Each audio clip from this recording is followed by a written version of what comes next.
Nesta conversa, para o Ligado em Movimento, exploramos o equilíbrio entre visão, responsabilidade, continuidade e futuro. Vamos começar então pelo seu percurso pessoal e profissional. Muito obrigada por estar aqui conosco hoje. Que referências familiares e pessoais mais marcaram o seu percurso, Rogério? Bem, antes de mais, obrigadíssimo pelo convite que me fez. Ainda por cima para falar de mim, que é uma coisa que eu não gosto muito, mas agradeço na mesma. Espero que tenha alguma utilidade para quem depois me possa ouvir. Bom, pergunta-me quais foram as minhas referências pessoais e familiares. Tenho poucas, mas eu diria em primeiro lugar o meu pai, que foi sempre um exemplo de vida e que eu não esqueço, não é? Nem consigo esquecer, porque foi sempre um exemplo de vida, quer do ponto de vista pessoal, quer do ponto de vista familiar. Nos mínimos detalhes da maneira de estar, de se relacionar, quer com os membros da sua família, com os filhos, quer na profissão, que o meu pai era também advogado, era uma pessoa muito completa, era advogado, era economista, era professor, portanto, para mim foi a minha referência, naturalmente pessoal, mas também profissional, porque cheguei a trabalhar com ele, felizmente, durante quase 15 anos. Portanto, é a minha referência. Depois tenho outras referências que também não gostaria de deixar. Essas são menos familiares, mas que também são referências para mim. Acho que vou ter a oportunidade aqui de as deixar indicadas, mas deixo já o nome do Dr. Guilherme de Oliveira Martins, que foi o Ministro das Finanças quando eu fui Secretário de Estado dos Assuntos Fiscais, o Dr. Luís Saraga Leal, que foi meu sócio quando eu fui sócio também da PLMJ, o professor Sérgio Correia, e tenho o Dr. José Miguel Júdice e, portanto, tantos outros advogados que, ao longo da minha vida, com quem pude conviver e que, com certeza, naturalmente me ensinaram muito. Portanto, tenho várias referências na minha vida. Estes conheci pessoalmente, mas tenho outras que também posso falar, esses bem mais distantes no tempo e que são referências de nós todos também. Vamos ter tempo para falar nisso, com certeza. Eu gostaria de saber em que momento percebeu que queria dedicar-se ao direito. Além do seu pai ser advogado, foi uma vocação ou foi uma pressão? Nunca tive pressão, os meus pais nunca me pressionaram a coisa nenhuma. Eu fiz sempre mais ou menos o que quis fazer, até um pouco inconscientemente. Eu queria ser médico, o meu avô era médico, os meus tios eram médicos também, portanto queria ser, mas percebi rapidamente que, aliás, tive mesmo quase para ir para a medicina, ainda bem que não fui, porque acho que ia ser um péssimo médico, mas, portanto, não acho que tenha tido, nem que tenha especial vocação para advogado. Foi um percurso que aconteceu naturalmente. O seu pai lhe convidou? Não, o meu pai não me pressionou. Eu às tantas decidi para direito, não é? E fui e tendo decidido, continuei a caminhar nesse caminho. Não me preocupei com os outros, não é? Portanto, decidi esse e continuei por esse. Não estou nada arrependido. Que valores considera terem permanecido consistentes desde o início da sua carreira? Os valores consistentes, eu diria dois, essencialmente. A honestidade, e procuro ser verdadeiro comigo próprio e com os outros, não é? E procuro ser honesto comigo e com os outros. Portanto, detesto mentir, é uma coisa que eu não faço. Portanto, não faço por natureza. Eu até costumo dizer, a brincar, mas que é verdadeiro também. Acho que às vezes sinto-me a omitir, quase a mentir, não é? Custa-me não dizer as coisas. Portanto, sou verdadeiro até este ponto. Portanto, talvez estes dois, a verdade e a honestidade. Como descreve os primeiros anos da sua atividade profissional? Bom, foram um bocadinho caóticos, porque fiz várias coisas ao mesmo tempo. Não é? Nos primeiros anos estava um bocadinho a descobrir o que é que iria fazer. Portanto, comecei por fazer Portanto, a minha atividade profissional acabou por fazer... Estava a fazer o mestrado, ao mesmo tempo um curso de pós-graduação em Direito Europeu. Estava a trabalhar no escritório do meu pai. Simultaneamente tinha aquilo que na altura se chamavam avanças. Tinha uma consultoria no então Instituto de Seguros de Portugal. Tinha uma avança também noutro local. Era professor na Faculdade de Direito de Lisboa. Fazia várias coisas ao mesmo tempo. Portanto, estava um bocadinho à procura um pouco da minha vocação. Um bocadinho disperso também. É um bocadinho disperso. Portanto, vida um bocadinho dos primeiros anos um pouco caótica, mas que também tinha que ir descobrindo, não é? E, portanto, queria meter em várias coisas para saber para onde é que iria, mas todas sempre nesta área que ainda hoje trabalho, que era a área do direito fiscal e da fiscalidade. E quais foram os momentos mais determinantes da sua evolução enquanto advogado? Enquanto advogado, eu diria talvez 3 ou 4 momentos. O primeiro, o ter ingressado no escritório do meu pai, foi o primeiro momento, não é? Onde foi um momento crucial, não é? Porque o meu pai ainda era mais honesto e verdadeiro do que eu, era uma pessoa de facto exemplar, portanto deu-me todo esse background de personalidade que eu espero ter adquirido dele, mesmo na profissão. Depois, portanto, um primeiro momento. Um segundo momento foi a minha saída do escritório do meu pai, que foi talvez um momento até talvez um momento mais desafiante. Foi sair do escritório do meu pai, foi uma decisão. Quantos anos tinha na altura? Tinha poucos, tinha poucos, mas já estava no escritório há uns 12, 13 anos, portanto devia ter 30 e poucos. Portanto, trabalhei ainda bastante tempo com o meu pai. E, portanto, passei a sócio de capital do escritório do professor Sérvulo Correia, onde estive durante cerca de um ano. Portanto, foi outro momento desafiante. Depois, nesse momento, fui convidado para secretário de Estado dos Assuntos Fiscais do último governo do engenheiro António Guterres. Também foi outro momento desafiante, uma coisa completamente diferente do que eu estava habituado a fazer. Como é que convidaram? Tive bastante medo. Até disse ao meu chefe de gabinete que se ele não viesse comigo eu não ia, não é? Portanto, precisava ali de apoio, não é? Ali de apoio. Ainda por cima eu não sou político, não era nem estou inscrito em nenhum partido político, sou completamente independente. Acho que fui escolhido apenas como técnico. E ainda bem que todos os secretários de Estado eram pessoas independentes. O próprio ministro não era de nenhum partido, é o Dr. Guilherme Oliveira Martins, que era de um deputado independente. Portanto, foi um momento absolutamente desafiante, para mim novo, e uma experiência muito interessante para mim e também um defining moment depois na minha vida. E como evoluiu a sua visão sobre a liderança ao longo destes anos? Eu não queria deixar de referir outro momento, que foi a minha entrada na PLMJ, que esse talvez foi o momento, perguntou-me como advogado, foi o momento mais relevante, não é? Que foi onde aprendi praticamente tudo aquilo que me permitiu construir o meu escritório, não é? Portanto, enquanto advogado, acho que esse foi o momento mais crucial. Acho que nunca teria conseguido constituir e construir este escritório sem ter passado efetivamente por um escritório grande, o primeiro e o maior sociedade de advogados em Portugal, não é? Estes são momentos a sós, onde você se constrói sozinho, pensando nisso? Claro que não. Não, claro que não. Isso eu falei com uma série de gente, não é? Com várias das pessoas que fui aqui falando, não é? Senão, nada se faz sozinho, não é? Fazemos sempre tudo com os outros, não é? Estas pessoas que são sozinhas e que fazem as coisas sozinhas, acho que não existe, não é? Pelo menos comigo não. Mas desculpe lá, a sua pergunta. Queria saber sobre a sua evolução, da sua visão sobre a liderança ao longo destes anos. Eu nunca me tomei como um líder, portanto, está-me a fazer uma pergunta que para mim é difícil de responder, não é? A vida foi-me acontecendo, não é? Portanto, primeiro estive sozinho no escritório do meu pai, comigo e com ele, depois fui sócio capital da Selva, era responsável por uma equipa fiscal, portanto, fui líder dessa equipa. Depois passei para um escritório maior, onde fui líder de uma equipa maior.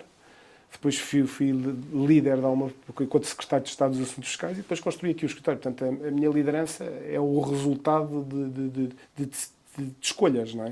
De escolhas, não escolhi ser líder, não é? Talvez podemos pensar na noção da responsabilidade e de ter impacto. Será que a sua visão sobre a responsabilidade e o impacto que temos na sociedade mudou?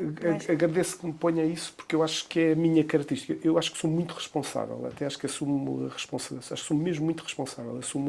Vou até ao fim nessa responsabilidade, não é? Portanto, acho que assumo essa responsabilidade até com os clientes, não é? Vou até ao fim. Trato os clientes, o cliente mais pequenino e com o assunto mínimo, eu trato exatamente da mesma maneira que trato com o maior e o mais importante. Portanto, sinto-me imensamente responsável, não é? E sinto, às vezes até sinto, se calhar, demasiadamente essa responsabilidade. E de onde vem essa fibra? Sou responsável, sinto-me responsável, sou muito responsável, de facto. Não gosto de deixar as coisas para os outros, não é? Portanto, se as assumo, assumo-as definitivamente. Não é? Será que o Rogério teve modelos dentro da família, os avós? Sim, a minha família é responsável. Em geral é responsável. O meu pai, a minha mãe, os meus avós são pessoas responsáveis, de facto. Sim, naturalmente que vem daí, não é? O que motivou a fundar esta empresa no início? Olha, foi coisas pequenas e grandes, não é? Eu estava muito bem na PLMJ, como sócio responsável da equipa de fiscal. O meu pai tinha morrido, não é? Em 2010, eu estava em 2012, já estava lá desde 2004. Estávamos num período de crise. Portanto, em 2012. Nunca quis fazer concorrência ao meu pai, estávamos em escritórios distintos, embora eu trabalhasse imensamente, embora em escritórios distintos, trabalhava muito em comum com o meu pai, tínhamos trabalhos comuns, não é? Com clientes comuns. Tinha a minha equipa que eu tinha escolhido, a minha equipa, resolvi construir uma coisa nossa, não é? Nem foi minha, era uma coisa nossa. Portanto, trouxe a equipa para o meu escritório, não é? Portanto, nem alterei muito aquilo que tinha que fazer. Portanto, era a mesma equipa, a mesma maneira de trabalhar, os mesmos clientes, os mesmos assuntos. Portanto, não alterei grande coisa, só mudei um pouco o local de trabalho, não é? O local de trabalho e um pouco o risco, que era mais ou menos igual, não é? Também não alterava muito. Passei a ter menos tempo de risco, não é? Enquanto, se calhar, a PLMJ apoiar-me-ia mais tempo do que estando sozinho, não é? Portanto, em vez de ter um problema dentro de um ano, passava a ter um problema dentro de 3 meses, mas também não alterou muito. Portanto, foi um pouco. Portanto, o que me motivou foi um bocadinho o falecimento do meu pai, manter-me independente, construir uma coisa nova com as pessoas que eu tinha escolhido, com a minha equipa, e talvez construir alguma coisa diferente aqui em Portugal, que não havia ainda uma boutique, não é? Uma boutique de direito fiscal. Eu, por acaso, acho que não sou muito ambicioso, mas não sou assim no mau sentido da palavra, não é? Mas sempre tive o gosto de construir a primeira boutique de fiscal em Portugal, de direito fiscal em Portugal. E, portanto, foi um bocadinho isso também que me motivou, não é? Várias circunstâncias relacionadas com tudo isto que lhe estou aqui a indicar. Talvez é a ambição que veio até o Rogério. Foi um conjunto de circunstâncias, não é? Foi, de facto, isto que eu disse. Apeteceu-me, não é? Na altura, não é? Eu estava bem, mas queria fazer outra coisa. Um bocadinho diferente, não é? Talvez mais minha e diferente da que se fazia até naquela altura. Ainda não havia boutiques, não é? E especializadas nestes nichos. E, portanto, quis experimentar. E justamente sobre esta identidade, como a definiria? E sabendo que é um setor altamente competitivo, o que distingue esta firma das outras? Eu acho que a identidade da firma é igual à que era, não é? Portanto, não quero parecer assim, mas eu diria que é isto. Eu sempre quis ser a primeira e a maior boutique de fiscal de Portugal. Ou se quiser até, para ser ainda mais ambicioso, de língua portuguesa. Gostava que fôssemos uma referência. Eu até costumo dizer um bocadinho a brincar que onde se lê Portugal Tax, ou Portugal mais Tax mais advogados igual a RFF. Eu gostava que fosse isto, não é? Gostava que fôssemos uma referência nesta área, não é? E uma referência não é sermos os melhores, é fazermos bem. Fazemos bem, as pessoas querem se aproximar de nós por causa disso, não é? Mas é um pouco isto que me move ainda hoje. E como é que se constrói uma cultura de excelência e confiança numa organização tão especializada? Vai-se construindo, não é? Vai-se construindo, vai-se construindo com aventura, com erros também, com as pessoas, com os colegas, com a organização, com confiança. O Rogério escolheu pessoas de confiança no início? Eram amigos ou profissionais amigos? Eram pessoas com quem eu trabalhava, com que eu conhecia, e é o que tenho feito sempre, não é? Pessoas que eu penso que vão conseguir trabalhar bem connosco, com quem me identifico do ponto de vista profissional e do ponto de vista pessoal, não é? Eu tenho um amigo meu que diz que tem sempre razão, que diz sempre que tem razão, eu costumo dizer a brincar que ele tem sempre razão, mas eu tenho quase sempre, desculpa, eu não quero nada a dizer estas coisas, mas acho que consigo adivinhar um bocadinho o que vai acontecer e prevejo, tento programar um pouco o percurso das coisas. Também me engano, como é óbvio, e portanto não tenho sempre razão, mas ao programar procuro ter, não é? Procuro ter e fazer de maneira a não errar, não é? Quantas pessoas começaram no início e agora quantas pessoas estão consigo? Eu acho que Colaboradores, partners, não sei como é que é. Portanto, incluindo a parte corporate, eu acho que nós éramos talvez aí uns 11. Neste momento, a Inês corrigir-me-á, mas eu acho que nós somos 36 advogados e todos juntos, talvez umas 45 pessoas, não é? À volta disso. E até que ponto os valores pessoais do fundador moldam a cultura de uma empresa? Repare, não é o fundador, uma empresa é um conjunto de pessoas, não é? É uma organização, não é só o fundador. Mas acho que aqueles princípios que eu lhe referi de princípio, de verdade, de honestidade e agora acrescento o tal de responsabilidade, acho que vai moldando as pessoas, não é? As pessoas que ficam e que se identificam connosco partilham depois os nossos valores e os nossos princípios, não é? E são estes os princípios pelos quais nós nos pautamos, não é? Aqui todos no escritório. E que promove as boas relações internas que também pretendemos promover. Sobre crescimento e transformação, quais foram os principais desafios no crescimento da RF Lawyers? Bom, eu acho que os principais desafios no nosso crescimento... Bom, a maior dificuldade... não sei se os desafios são dificuldades, não é? Não sei se é isso que se quer referir, não é? Oportunidades. Oportunidades. As dificuldades também são oportunidades, não é? Algum exemplo de um cliente? Eu acho que os desafios são muito internos, não é? São muito internos. São as pessoas, não é? São as pessoas. Os advogados que são os nossos recursos humanos, são pessoas difíceis, não é? Porque são pessoas independentes, não é? Muito independentes,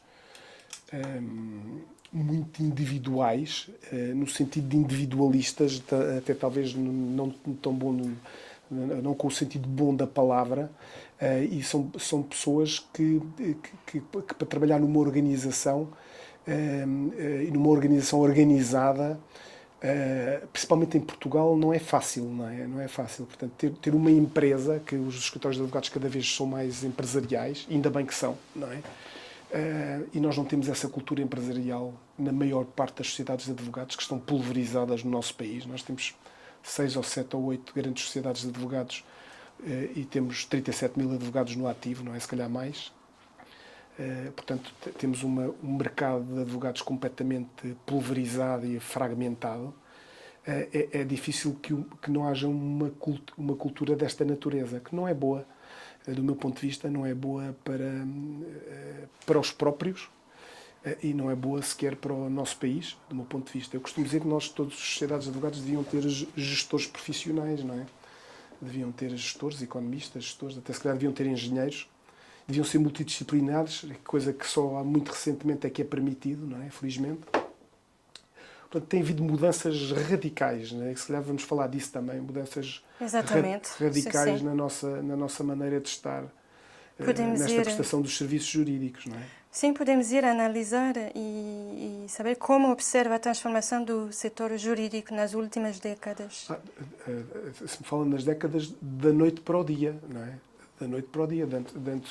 Antes os advogados trabalhavam de forma isolada, não é? Cada vez impossível hoje, não é? Trabalhar de forma isolada, era preciso...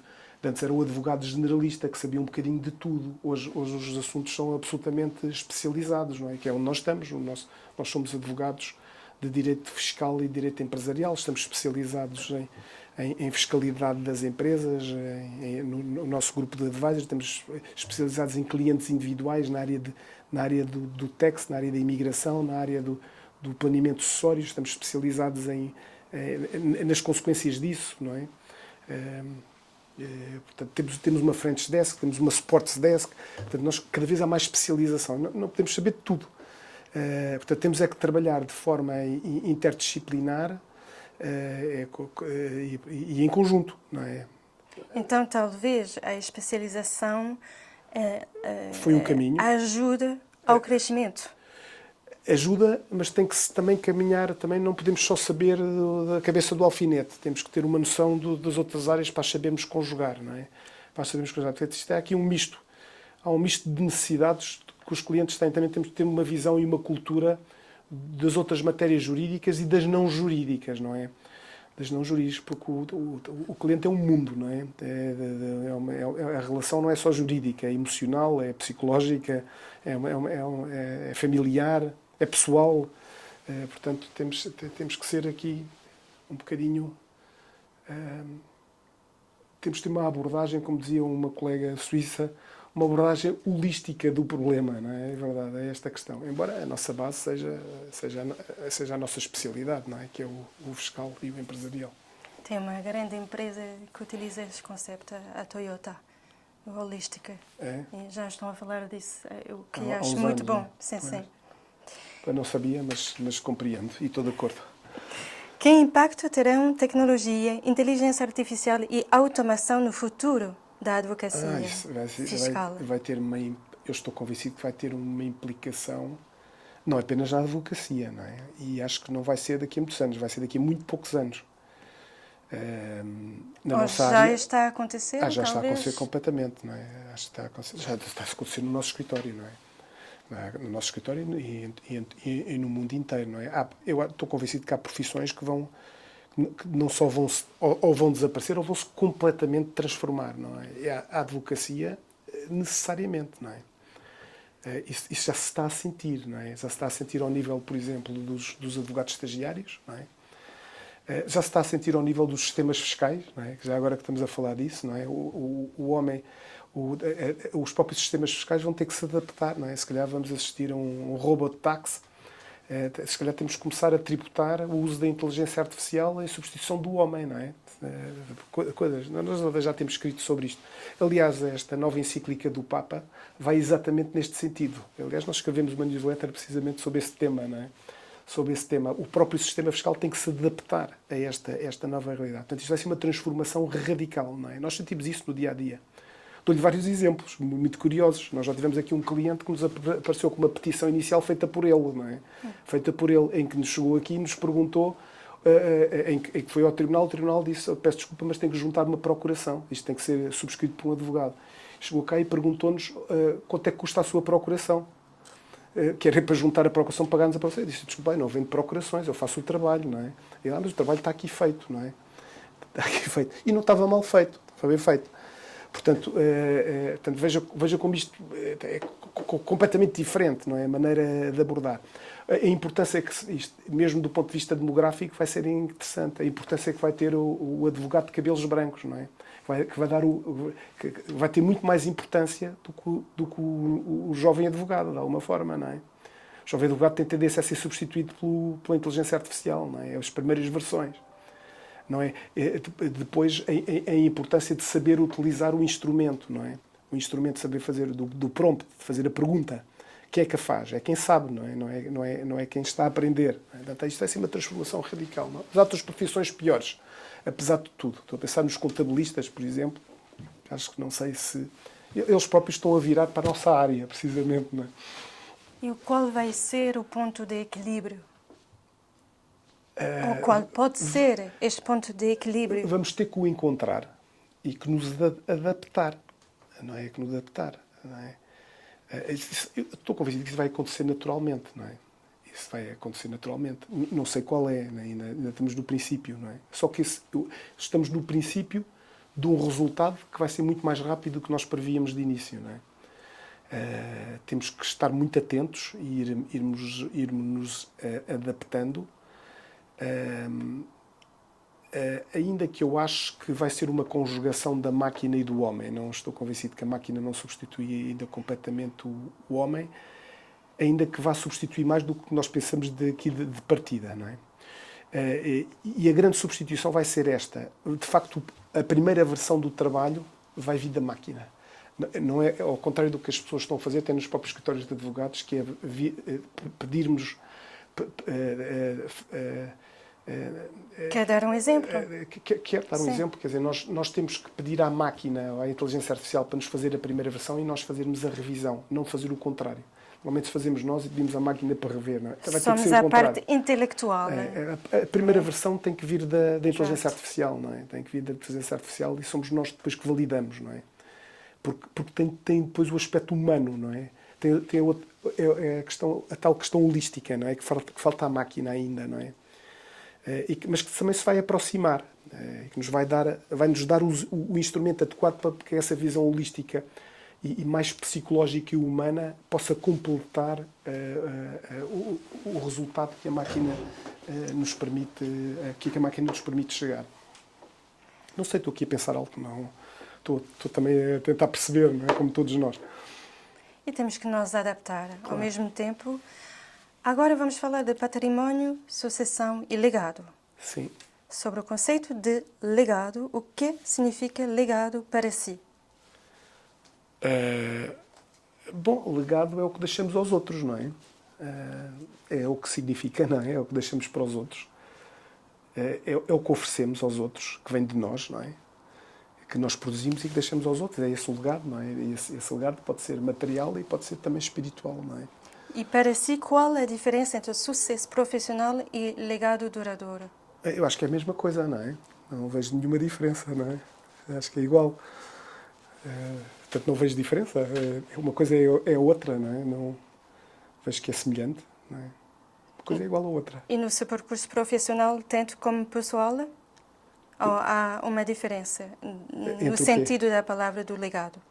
Uma diferença entre o quê e o quê? Entre o seu percurso profissional e o pessoal. Temos a vida profissional e temos também Eu não o mudo nosso muito, pessoal. não mudo muito o que é pessoal do que é profissional. Eu sou a mesma pessoa, portanto não ajo da mesma maneira na parte pessoal ou profissional, ainda que obviamente que as relações não são iguais, umas são pessoais e são profissionais, mas de fundo sou a mesma pessoa, ajo da mesma maneira. É evidente que as relações são diferentes, não é? Não as misturo, não é? De maneira nenhuma, até as separo. E uma relação profissional não é uma relação pessoal. Principalmente na relação com o advogado. Acho que são relações absolutamente distintas. E às vezes há quem não as distinga, não é? Senão o advogado não é independente, não é? Se mistura as duas coisas. Sobre E património, não defende bem o cliente também, é outra questão. sobre o património e a responsabilidade, hoje fala-se muito de património financeiro. Considera que existe também um património cultural, ético e humano? Com certeza que sim. Aliás, provavelmente mais interessante do que o financeiro, não é? O ético, o humano e o cultural, não é? Que o financeiro provavelmente tem um campo de atuação e de ajuda, mas é uma questão tudo relativo, é uma questão de importância, não é? E claro que sim, que existe um património cultural, ético e humano, além do património financeiro, com certeza que sim. E que erros observa frequentemente na forma como famílias ou empresas abordem a preservação patrimonial? Que erros? Situações que para si são óbvias, mas as famílias ou as empresas estão Como estancadas. abordam a preservação do seu próprio património, Sim. não é? Que graças a isso Acho que conseguimos um legado Acho que duradouro. normalmente, na generalidade das situações, não antecipam os problemas, portanto, não programam, não antecipam problemas, não programam e misturam os problemas da preservação patrimonial, que são questões um pouco diferentes das pessoais, com as pessoais e com as familiares, não é? E, portanto, não conseguem ganhar distância, não é? Distância. E por isso é que se devem socorrer de terceiros, não é? E acho que aí estão os advogados, não é? Aliás, noutros países que não o nosso, há cursos precisamente de profissionais para ajudar precisamente na preservação patrimonial dessas famílias. Não é? Estou a pensar em Inglaterra ou nos Estados Unidos existem precisamente cursos para ajudar clientes privados a preservarem o seu património. Não é? Isso deve ser feito por terceiros, não pelos próprios. E porquê que ainda é um tema sensível? O quê? Este da sucessão do património. Porquê que as pessoas ainda temem este tema? É por ignorância, falta de conhecimento? Não sei se ou temem. há uma ponte acho que as ainda pessoas por não temem. fazer? As pessoas não temem. Acho que as pessoas deixam andar. Acham que não é um problema, não é? Só quando o património é importante e se quer preservar efetivamente o património familiar, é algo que se devia pensar com antecipação e com programação. E em alguns países, naturalmente países mais ricos do que o nosso, com patrimónios maiores, são questões do dia a dia e questões que se tratam do ponto de vista profissional. E aqui em Portugal já são questões que já se começam a suscitar.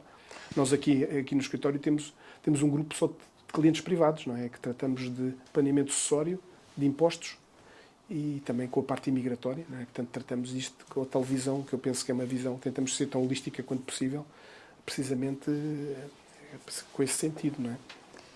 E quais são os maiores riscos da ausência de planeamento sucessório? Os riscos? Bem, os riscos é que o património se dissipe, que desapareça, não é? E que as empresas que são empresas familiares deixem de o ser. E contra a vontade, provavelmente, dos donos, não é? Esse é o risco. É uma questão de vontade, não é? É uma questão de vontade dos próprios, se querem fazê-lo ou não, não é? A questão é se essa decisão é consciente. A maior parte das vezes é absolutamente inconsciente e as coisas acontecem sem as pessoas terem essa consciência. Isso é que é pena, não é? São decisões que não são racionais, não é? Provêm de acontecimentos fortuitos que não dependem delas próprias e, portanto, é isso que se pretende evitar. Acho que podemos falar já do Portugal e o futuro. Sim. Portugal está preparado para discutir seriamente temas da continuidade geracional e governação familiar? Eu acho que não está.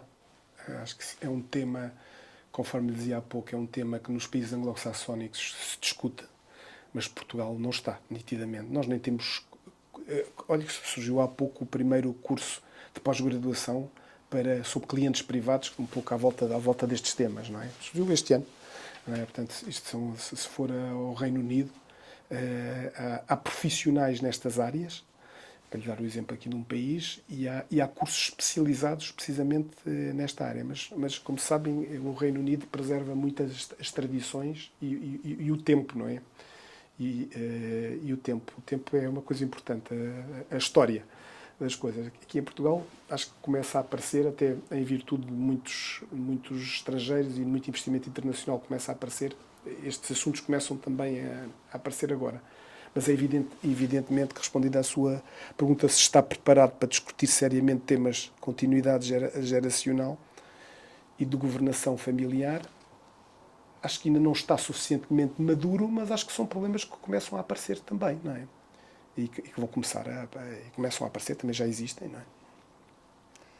Quero agora passar à visão pessoal e futuro. O que ainda o motiva diariamente?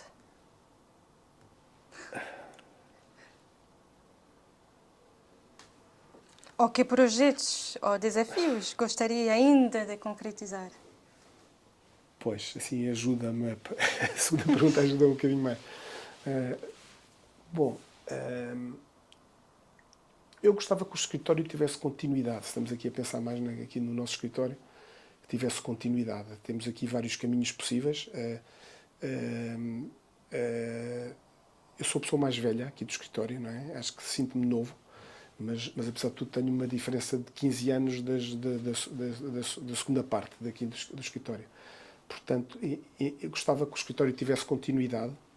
Não tem que necessariamente continuar exatamente como está, mas gostava que tivesse alguma continuidade. Vejo como um escritório da mesma natureza, um pouco com o mesmo objeto, mas com uma dimensão mais internacional do que tem agora. E para isso há vários caminhos, mas portanto isso motiva-me. motiva-me, ou seja,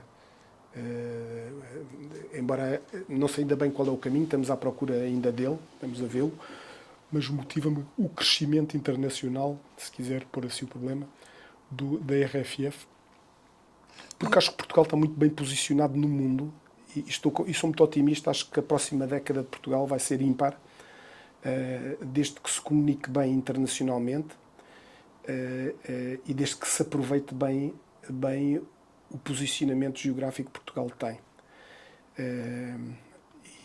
Portanto, e acho que nós podemos participar disto. Acho que estamos bem posicionados aqui no escritório para participar desta evolução e deste otimismo que tenho no país, não é? O Rogério disse que está ainda a definir o percurso, não é? Estamos a fazê-lo, não é? Estamos a fazê-lo Mas agora. o Rogério já talvez tenha a resposta, mas não... Eu tenho várias respostas, sim. estamos a caminhar. Isto nunca há uma resposta só, não é? Há várias. Eu costumo dizer que o caminho está ali. Aliás, não, o destino é aquele. Nós, para chegarmos lá, temos vários, mas está ali, é aquele objetivo, não é? É aquele objetivo. Porque os caminhos são vários, porque isto é uma sociedade de pessoas, não é? Portanto, nós fazemos o caminho em função das pessoas que temos, não é? Portanto, estamos com as pessoas a encontrar este caminho. E é a sua vontade e também... Nunca é só a minha vontade, é a minha Exato. vontade com as pessoas que temos. Eu não sou o escritório, não é? O escritório sou eu com as pessoas que estão no escritório, como é evidente, não é? Como gostaria que a sua contribuição fosse lembrada?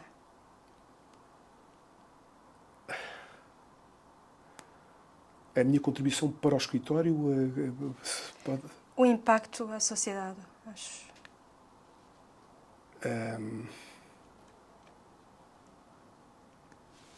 Eu gostaria que nos lembrassem como exemplares, não é? Tentar ser exemplares, que fôssemos copiados, se quiser, tentarmos que nos mostrassem como exemplo, como deve ser, não é?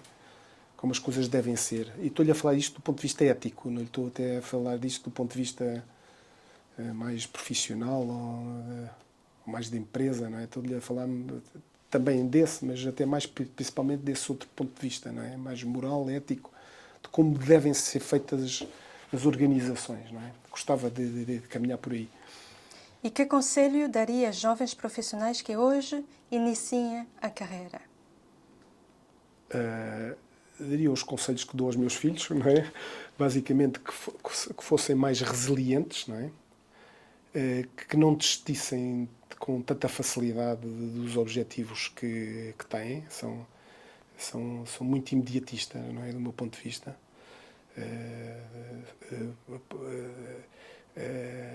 Portanto, que fossem mais resilientes também na crítica, não é? Portanto, são pessoas frágeis hoje, não é? Acho que não deviam ser tanto, não há razão nenhuma para isso. O mundo está a seus pés, não é? Não há razão nenhuma para isso. Mas, portanto, serem mais resilientes, aceitassem melhor a crítica, que saibam apostar nas decisões que tomam, não é? Não podem estar sempre a saltar de um lado para o outro, não é? As coisas têm que apostar nas decisões que tomam, apostar nas pessoas, nos colegas.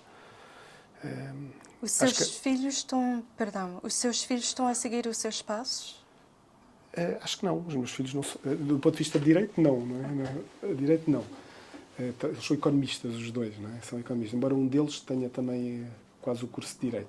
Mas não vão seguir os meus passos, não é? Portanto, eles são economistas, vão seguir os passos deles, infelizmente, não é? Mas falou de fragilidade, você nota que essa geração está mais frágil? Quais são os pontos de comparação entre a sua geração?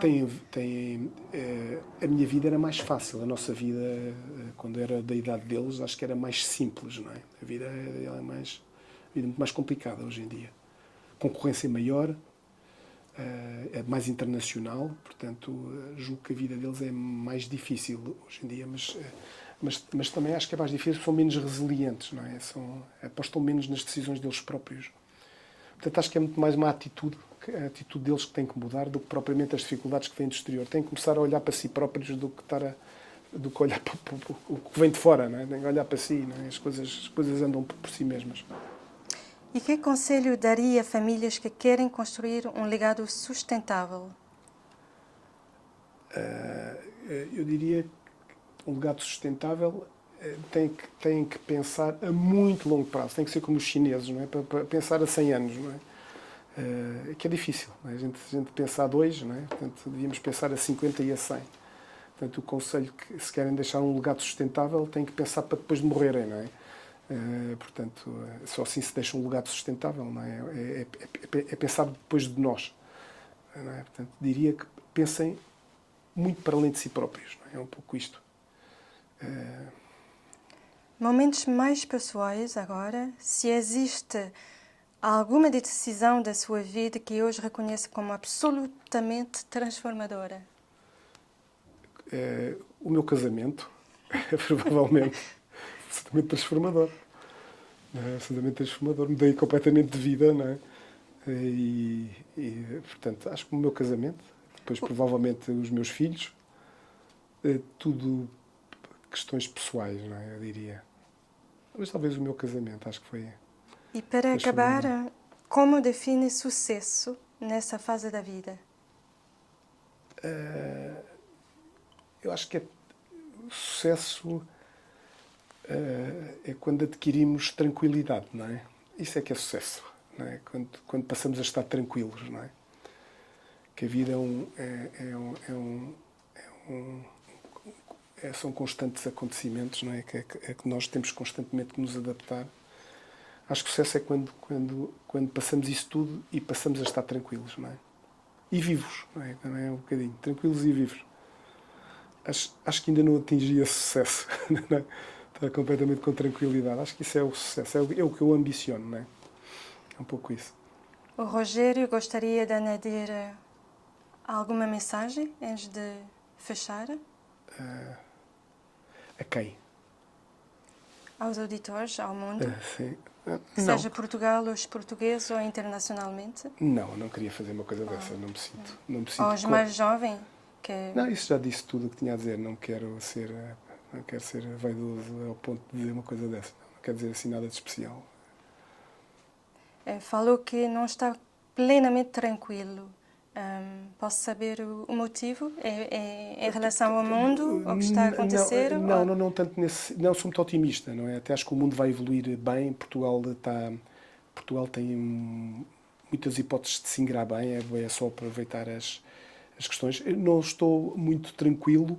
Não é nesse sentido, até estou tranquilo com a minha vida pessoal, etc. Mas quero atingir uma tranquilidade com menos preocupação, não é? Portanto, desculpa lá ligar isto ao sentido de responsabilidade. Eu estou constantemente a sentir-me responsável e responsabilizado por várias coisas.